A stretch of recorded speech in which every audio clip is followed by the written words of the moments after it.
جب میں نائب ناظم بنی شہر کی تو میں 2005 میں شاید ہم الیکٹ ہوئے تھے. میں جب آفس میں گئی تو میری سمجھ میں نہیں آیا کہ مجھے مطلب میرا فنکشن کیا ہے. مجھے یہ لگتا تھا کہ جیسے کراچی ایک شہر ہے جس کی روح نہیں ہے, صرف ڈیفنس اور کلفٹن والوں کے لیے تمام چیزیں مہیا ہیں. مصطفیٰ کمال نئے تھے اور ہم چاہتے تھے کہ ان کی پروفائل جو ہے وہ لوگوں کے سامنے آئے, اور مجھ سے یہ کہا گیا تھا کہ میں کہیں نظر بھی نہ ہوں. کوئی وجہ نہیں ہے کہ ہم جو ہیں کچھ کر سکتے ہیں وہ ہم کراچی کے لیے نہ کریں. جب میں نائب ناظم بنی شہر کی تو میں 2005 میں شاید ہم الیکٹ ہوئے تھے. تو اس وقت سیاسی طور پہ یہ طے ہوا کہ مصطفیٰ کمال جو کہ میئر ہیں وہ اپنا کام کریں گے ڈیولپمنٹ کے حوالے سے, اور نائب ناظم کا کام ہوگا کہ وہ کونسل کو چلائیں. صرف یہ کام ہوگا. تو اور مجھ سے یہ کہا گیا تھا کہ میں کہیں نظر بھی نہ ہوں, کیونکہ مصطفیٰ کمال نئے تھے اور ہم چاہتے تھے کہ ان کی پروفائل جو ہے وہ لوگوں کے سامنے آئے, اور انہوں نے بہت محنت کی. بلکہ اس وقت تو یہ کہا گیا اکنامک ورلڈ فورم پہ 2009 میں شاید کہ Karachi is the 12th fastest growing city of the world, جہاں ڈیولپمنٹ ہو رہی ہے, اور Mustafa Kamal is one of the best mayors of the world.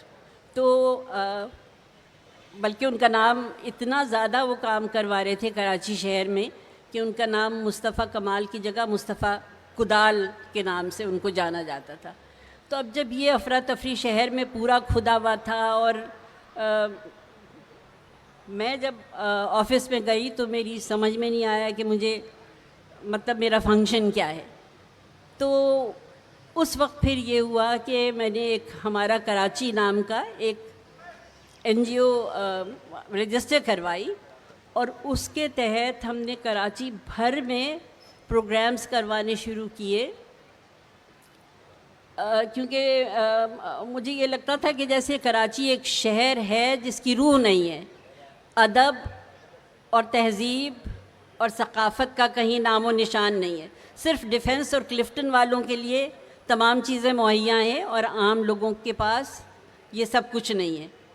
تو ہم نے مختلف علاقوں میں اس کے تحت پروگرامز کرنے شروع کیے, اور جس میں کانسرٹس بھی تھے, جس میں مشاعرے بھی تھے, جس میں قوالیاں بھی تھیں, جس میں انٹرفیتھ فیسٹیولز منعقد کیے کہ لوگ ایک دوسرے کو برداشت اپنے میں پیدا کریں, ان میں سافٹنس پیدا ہو, اور ایک سافٹ امیج کراچی کا دنیا بھر میں جا سکے.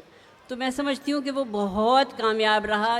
آرٹس کونسل جو اپنی حدود میں رہ کے یہاں پر جو پروگرام آج منعقد کروا رہی ہے, میں سمجھتی ہوں کہ اس وقت ہم پورے شہر میں ایسے پروگرامز منعقد کروا رہے تھے. تو اس کے ساتھ ساتھ آپ کو میں بتاؤں کہ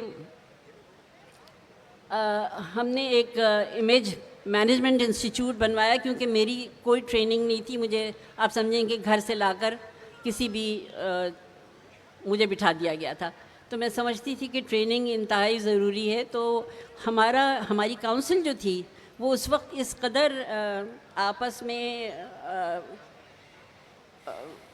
دست و گریباں آپ سمجھ لیں تھے کہ کوئی ہم کام نہیں کر پاتے تھے. لیکن جب یہ ادارہ بنا تو لوگوں کی جو ورک شاپس ہوئیں, اور اپوزیشن اور تمام جماعتیں, Peoples party, MQM, Jamaat Islami, JUI وغیرہ کے لوگ سب جب ایک جگہ جمع ہو کے ایک ہی مقصد کے لیے انہوں نے جب کام شروع کیا, تو ان کو یہ اندازہ ہوا کہ سبھی کراچی شہر کے لیے کچھ کرنا چاہتے. تو اس کی وجہ سے پورا جو میری کونسل کا ماحول تھا وہ بدل گیا, ورنہ تو ایک دوسرے کو گفتگو کی بھی اجازت نہیں دیتے تھے یہ لوگ, اتنا ہنگامہ ہوتا تھا وہاں پہ. اس کے ساتھ ساتھ ایک چونکہ یہ ادب اور تاریخ کے حوالے سے میں بتاتی چلوں, ہم نے ایک مجلہ نکالا جس میں ہم نے کہا کہ تاریخ اور تہذیب کے آئینے میں, کراچی تاریخ اور تہذیب کے آئینے میں. اور اس میں جتنے شعراء نے کراچی پہ نظمیں لکھی تھیں یا نثر موجود تھی مصوروں کے حوالے سے, وہ ہم نے اس رسالے میں ڈالی. کہتے ہیں کہ Karachi is the biggest philanthropic city of the world. سب سے زیادہ ہیومینٹی کی خدمت، انسانیت کی خدمت یہ شہر کرتا ہے. تو کوئی وجہ نہیں ہے کہ ہم جو ہیں، ہم جو کہ کچھ کر سکتے ہیں وہ ہم کراچی کے لیے نہ کریں.